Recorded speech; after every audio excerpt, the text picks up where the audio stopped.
Welcome to my channel Maths for Mathematics. Good morning, dear students. Good morning, ma'am. Today we are learning the lesson ratio and proportion. तो आज हम क्या सीखने जा रहे हैं बच्चों? अनुपात और समानुपात. क्या सीखने जा रहे हैं हम? अनुपात और समानुपात. Ratio and proportion. तो क्या आपने इनका नाम पहले कभी सुना है? नहीं सुना है? अच्छा ठीक है. आपने दो चीज़ों की तुलना करी है कभी? कोई चीज़ छोटी होती है, कोई चीज़ बड़ी होती है. आपने कभी इस चीज़ को महसूस किया है? हम बोलना चाहते हैं कि ये छोटा है, ये बड़ा है, लेकिन कितना? तो हम इसको दो तरीके से तुलना कर सकते हैं. कैसे? या तो हम घटा करके तुलना करेंगे. ये देखो बच्चों, इस वाली आकृति का नाम क्या होता है? शंकु यानी कि कोण. तो हम ये देखना चाह रहे हैं, आपको पता चल रहा कौन सा कोण छोटा है, कौन सा बड़ा है? पता चल रहा है जी. ये वाली कोण हमारी छोटी है और ये वाली क्या है? हमारी कोण बड़ी है. अब हमें कैसे पता चलेगा? तो हम क्या करेंगे, दो तरीके से इनको कंपेयर कर सकते हैं. या तो हम क्या कर सकते हैं, सब्ट्रैक्ट कर सकते हैं सब्सट्रैक्शन से यानी कि घटाने से, और या तो हम क्या कर सकते हैं, इनको भाग देने से, डिवाइड करने से. तो दो तरीके से कर. इसमें से इसको घटाएंगे तो हम कहेंगे ये 5 है और ये 15 है, तो ये इससे 10, इसका जो वॉल्यूम है, आयतन है, 10 ज्यादा है, 10 सेंटीमीटर क्यूब ज्यादा है. कह सकते हैं ना? और या हम कह सकते हैं ये इसका कितना गुना है? 3 गुना, 3 टाइम्स. कह सकते हैं हम? नहीं कह सकते. ऐसे ही हमारे पास ये क्या है? क्या है ये? बेलन है, सिलेंडर है. इसका वॉल्यूम कितना है? 20. अब इस वाले सिलेंडर का वॉल्यूम कितना है? 80. जो 20 वाला जो सिलेंडर है वो 80 वाले से कितना बड़ा है? या तो हम घटाएंगे, 80 में से 20 माइनस कर दो तो कितना है? 60 मीटर क्यूब बड़ा है. या क्या कर सकते हैं, भाग दे सकते हैं. 80 में 20 का भाग दीजिए तो कितना आएगा? 80 में 20 का भाग देंगे कितना आएगा बच्चों? 20 की टेबल 80 तक पढ़ो ना. 20 की टेबल 80 तक पढ़ो. 20 की टेबल 80 तक पढ़ो. 4 टाइम्स. तो ये इससे कितना गुना हो जाएगा? 4 गुना. तो हम जब हम भाग देकर के तुलना करते हैं तब हम उसको कहते हैं अनुपात. समझ में आ गया जी? जब हम भाग दे के तुलना करते हैं तब हम उसको क्या कहते हैं? अनु. तो मैं क्या बता रही थी आपको कि हम दो राशियों की, दो वस्तुओं की तुलना दो तरीके से कर सकते हैं, या तो घटा करके या भाग दे. तो जब हम उनकी तुलना भाग दे करके करते हैं तब हम उनको कहते हैं अनुपात. तो अभी आप मुझे बताइए कि इसमें और इसमें कितना अनुपात है? जो दो शंकु हैं, शंकु, ये पहले शंकु का आयतन कितना है? 5 सेंटीमीटर क्यूब. और दूसरे शंकु का आयतन कितना है? 15 सेंटीमीटर क्यूब. तो 5 सेंटीमीटर क्यूब को हम 15 सेंटीमीटर क्यूब से भाग देंगे. यहाँ पर हमको ये ध्यान में रखना पड़ेगा कि दोनों की जो इकाइयाँ हैं वो एक ही होनी चाहिए, इकाई अलग अलग नहीं होनी चाहिए. तो हमने चेक कर लिया, यहाँ पे भी सेंटीमीटर क्यूब है, यहाँ पे भी सेंटीमीटर क्यूब है, तो हम इस काम को कर सकते हैं. ओके, करेक्ट है. तो अब हम काटेंगे 5 से 15 को. 5 1 जा 5, 5 3 जा 15. इसको कैंसिल करके कितना हो गया? 1/3. इसको हम रेशियो में लिए लिखेंगे, यहाँ पे 2 डॉट रख देंगे 1. तो इसको हम कैसे पढ़ेंगे? 1/3. कैसे पढ़ेंगे बच्चों हम इसको? 1/3. हिंदी में कैसे पढ़ेंगे?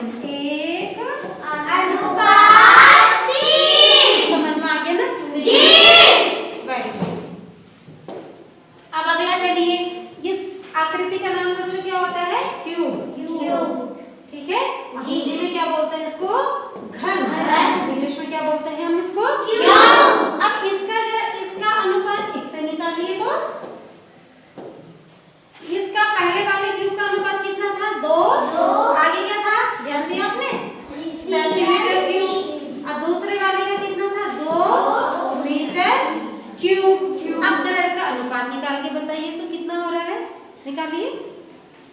काटिए जैसे हमने पिछले क्वेश्चन में किया था।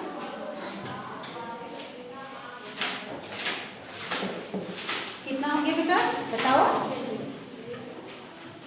करो इसको करो।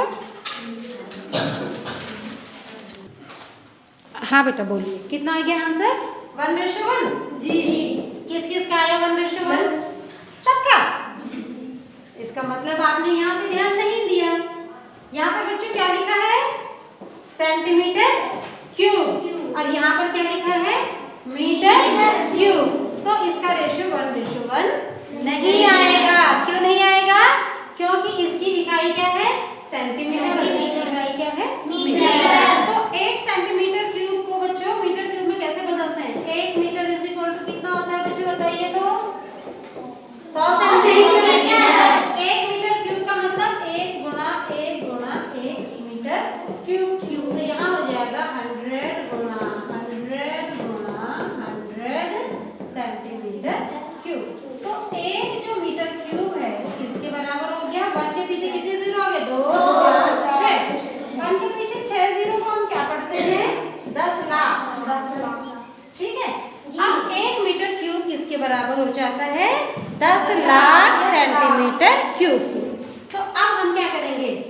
2 सेंटीमीटर क्यूब का तो मैंने लिख दिया 2 centimetre cube upon 2 metre cube को हम लिख देंगे 2 गुणा दिया 10 लाख। कितने जीरो आ जाएंगे 10 लाख में? 6। ठीक है। अब ये क्या बन गया? Centimetre cube. अब ये दोनों एक ही चीजें बन गई ना। यहाँ पर भी क्या बन गया? Centimetre cube. यहाँ पर भी क्या बन गया? Centimetre cube. अब हम कैंसिल कर सकते हैं। ठीक है, ये बात समझ में आई? जी। अब काटिए इसको। 2 1 2 2 1 2। ये अनुपात कितना आ गया हमारा? 1:10 लाख। इसको मल्टीप्लाई करो, कितना आ गया? 1:10 लाख आ गया 60। ठीक है, तो ये आ जाएगा हमारा आंसर। खा गए ना 2 का? जी। तो दोनों की इकाई क्या होनी चाहिए बच्चों? सेम होनी चाहिए। अगला क्वेश्चन क्या था हमारा? अगला यहाँ था 20 मीटर का अनुपात निकालना हमने 80 मीटर क्यूब से। तो यहाँ पर भी क्या है बच्चों? Metre cube. यहाँ पर भी क्या है हमारा? Metre cube. इसको तो आप बहुत आराम से निकाल लेंगे। जी। निकालिए जरा, कितना आया? सिलेंडर का वॉल्यूम कितना आया? छोटे वाले सिलेंडर का क्या था? 20 मीटर क्यूब, और बड़े वाले का क्या था? 80 मीटर क्यूब। तो ये कितना हो जाएगा? 0 इज कैंसल्ड बाय 0, 2 1 2 2 4 8। तो आ जाएगा हमारा 1:4, क्योंकि दोनों की इकाई क्या है हमारी? सेम। तो इसका क्या मतलब हुआ? 1:4 का मतलब अगर